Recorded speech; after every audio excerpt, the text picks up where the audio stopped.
Hi, so today's project is a fun little journal. I used to make these all the time with my kids before we would go on a trip, because it seems to me that children always want to pick up every single leaflet they encounter. So these are made from lunch bags. They have a great pocket where you can put all your treasures, a space to add photos or to write about your day, and a little button binding so all your treasures don't fall out. So let's gather the things we need and off we go.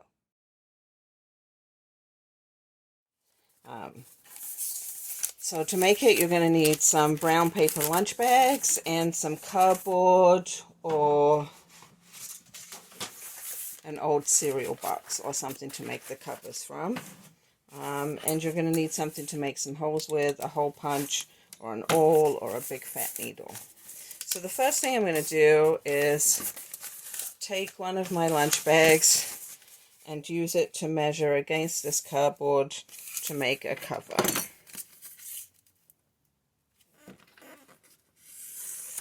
So this is just a piece of an old box. You can cut it with scissors. I'm just going to cut it really quickly with a knife.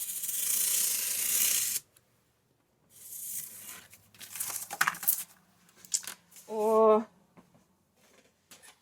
you could use a piece of cardboard from the back of a box. So again, I'm just measuring it. I'm using the bag to measure it.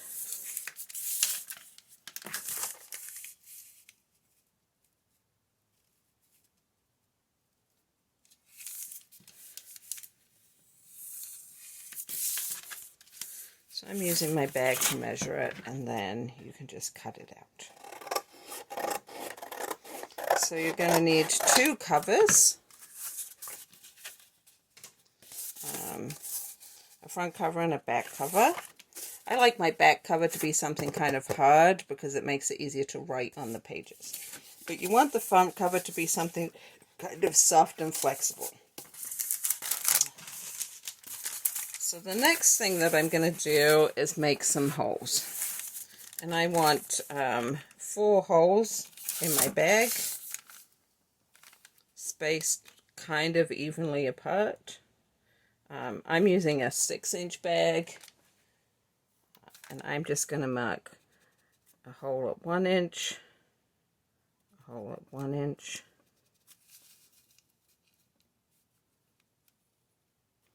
and then 1.5 inches in.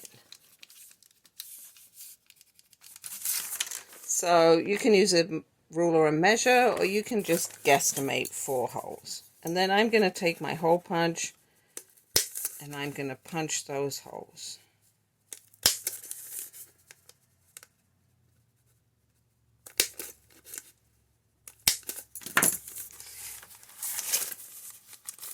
Then I'm going to transfer the mark to my next bag until all the bags have the same holes punched in them.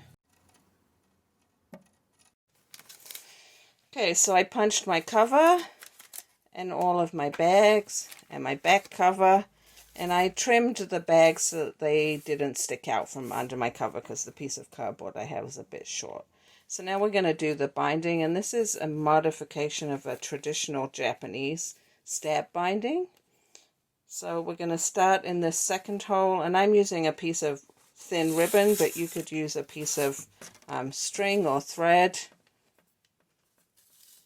So I'm going to sew from the front all the way through to the back. Then I'm going to bring the ribbon around, and I'm going to sew back through that hole again.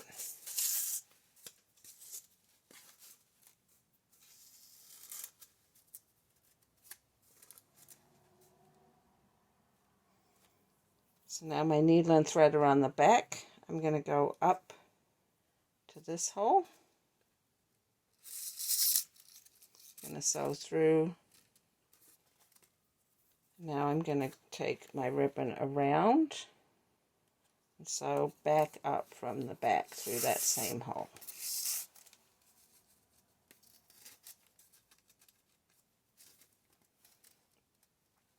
I'm going to wrap the ribbon around the head, the top of my book. Go back through that same hole.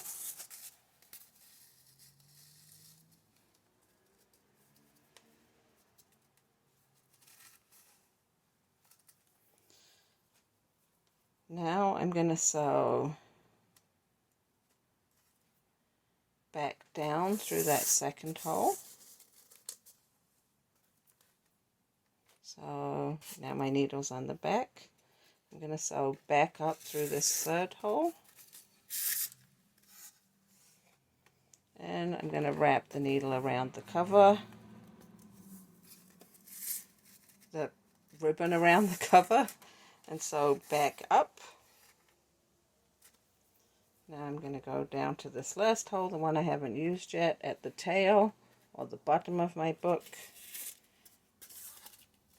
Sewing through from the front to the back.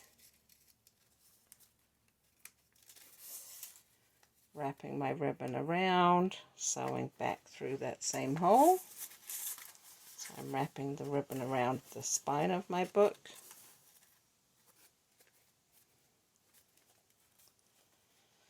Then I'm going to wrap the ribbon around the bottom, the tail of my book.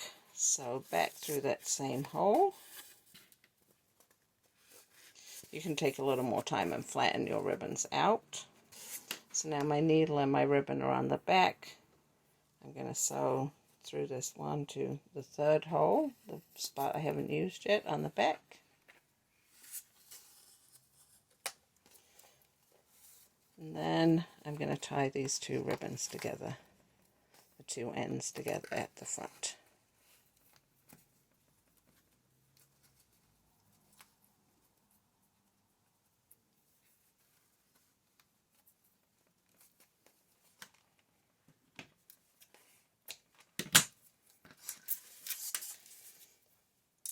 So now we have a book that's bound together. You need a flexible cover so you can open it.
The last thing I did was use a ruler and a bone folder. You could use a pencil or a blunt knife to make a flap to make my book easy to open.